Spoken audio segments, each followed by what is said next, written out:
Assalamualaikum warahmatullahi wabarakatuh. Salam sejahtera bagi kita semua. Baik teman-teman, kali ini kami akan membahas materi tentang Student Team Excitement Division.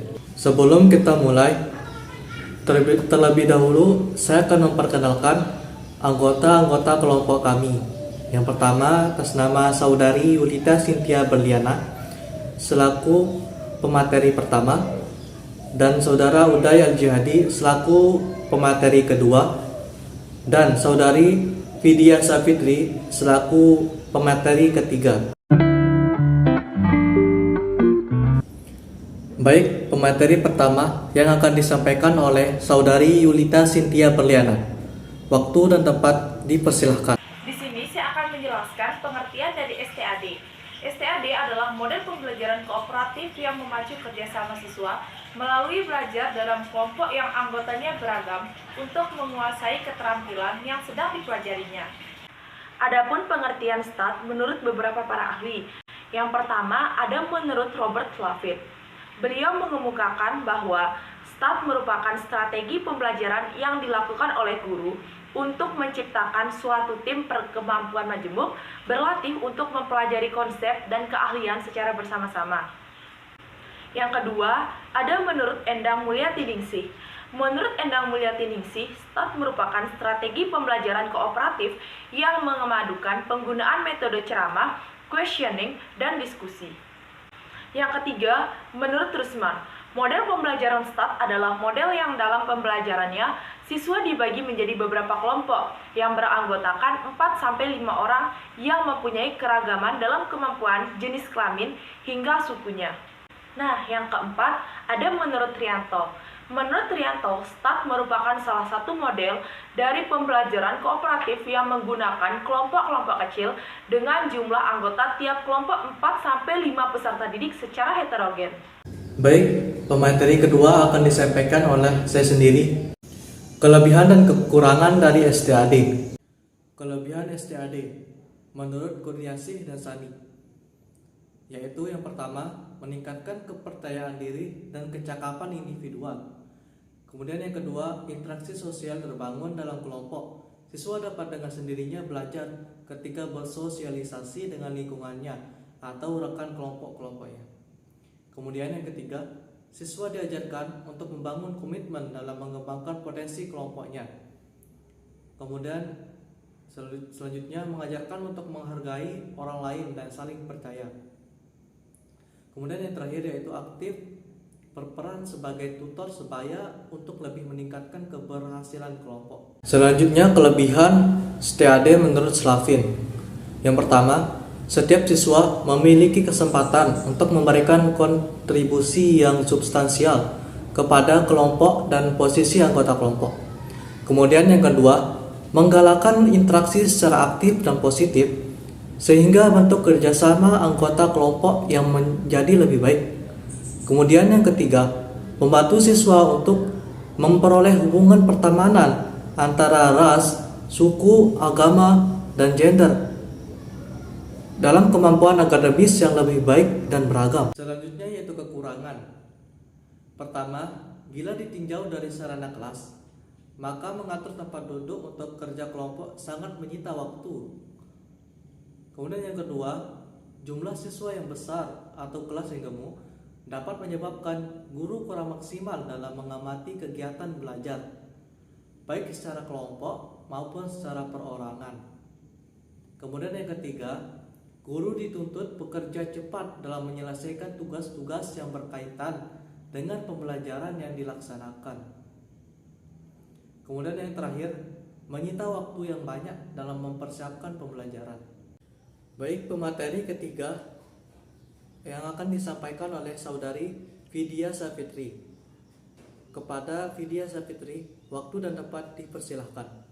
Baik, saya akan melanjutkan materi mengenai manfaat dari STAD, yaitu memotivasi siswa untuk mendorong dan saling membantu di antara siswa dalam menguasai keterampilan atau pengetahuan yang disajikan oleh guru.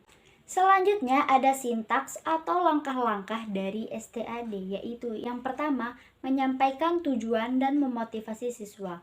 Lalu perilaku guru adalah menyampaikan semua tujuan yang ingin dicapai selama pembelajaran dan memotivasi siswa belajar. Yang kedua, menyajikan informasi. Perilaku guru adalah menyajikan informasi kepada siswa dengan jalan demonstrasi atau lewat bacaan. Ketiga, mengorganisasikan siswa ke dalam kelompok-kelompok belajar. Perilaku guru adalah menjelaskan kepada siswa bagaimana cara membentuk kelompok belajar dan membantu setiap kelompok agar melakukan transisi secara efisien. Keempat, membimbing kelompok dalam bekerja dan belajar. Perilaku guru adalah membimbing kelompok-kelompok belajar yang telah terbentuk pada saat mereka mengerjakan tugas. Yang kelima, evaluasi. Perilaku guru adalah mengevaluasi hasil belajar tentang materi yang telah dipelajari atau meminta kelompok presentasi hasil kerjanya. Dan yang keenam, memberi penghargaan. Perilaku guru adalah menghargai upaya hasil belajar baik upaya individu maupun kelompok. Ini kesimpulan dari STAF atau Student Team Achievement Division adalah salah satu tipe pembelajaran operatif yang paling sederhana. Siswa ditempatkan dalam tim belajar beranggotakan 4 orang yang merupakan campuran menurut tingkat kinerjanya, jenis kelamin maupun sukunya. Assalamualaikum. Waalaikumsalam. Gimana kabar kalian hari ini? Baik. Nah, sebelum mulai pembelajaran kali ini, ada baiknya kita berdoa terlebih dahulu ya. Ketua kelasnya silakan memimpin doa. Sebelum mulai pelajaran, marilah kita berdoa bersama. Berdoa mulai. Berdoa selesai.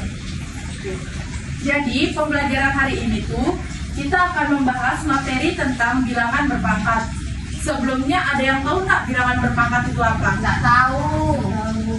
Oke, kalau kalian nggak tahu, Ibu akan sampaikan dulu nih tujuan pembelajaran kita hari ini. Jadi tujuan pembelajaran kita hari ini tuh yang pertama, peserta didik tuh harus mampu atau mengetahui apa itu konsep dari bilangan berpangkat.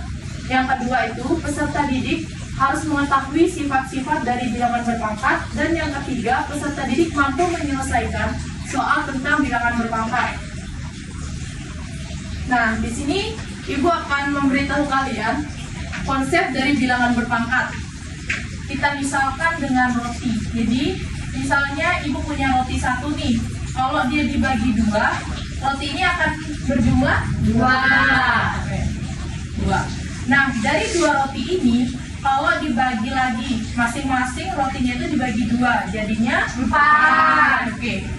Ini sama aja dengan 2 dikali 2 sama dengan 4. Jadinya bisa kita, kalau di dalam bilangan berpangkat itu bisa jadi 2 pangkat 2. 2 dikali 2 ini sama dengan 2 pangkat 2. Kalau misalnya 2 dikali 2 dikali 2 sama dengan 2 pangkat 3. 2 pangkat 3. Oke. Nah, misalnya lagi nih, 2 dikali 2 dikali 2 sampai dengan S sebanyak N, jadinya 2 pangkat N. Oke, 2 pangkat N. Nah, kalian harus tahu bilangan berpangkat ini tuh terdiri dari bilangan pokok. Nah, di sini Ibu akan membagikan kalian LKPD. Penyelesaiannya itu kalian menyelesaikannya secara berkelompok. Jadi kalian akan membuat kelompok yang di bagian depan ini ada belakang ya, biar kalian mengerjakannya berempat. Ibu akan bagikan LKPD-nya ya.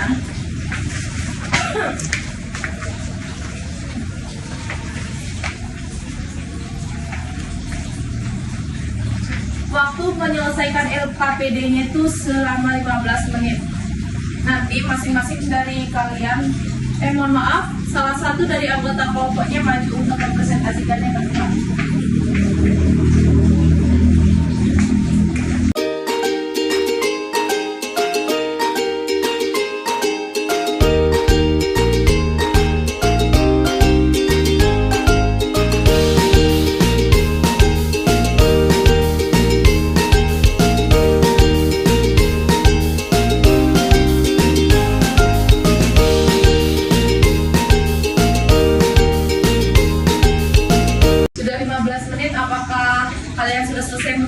semuanya? Sudah. Salah satu dari kelompok bisa maju ke depan untuk mempresentasikan hasil dari diskusinya. Oke, silakan Esti.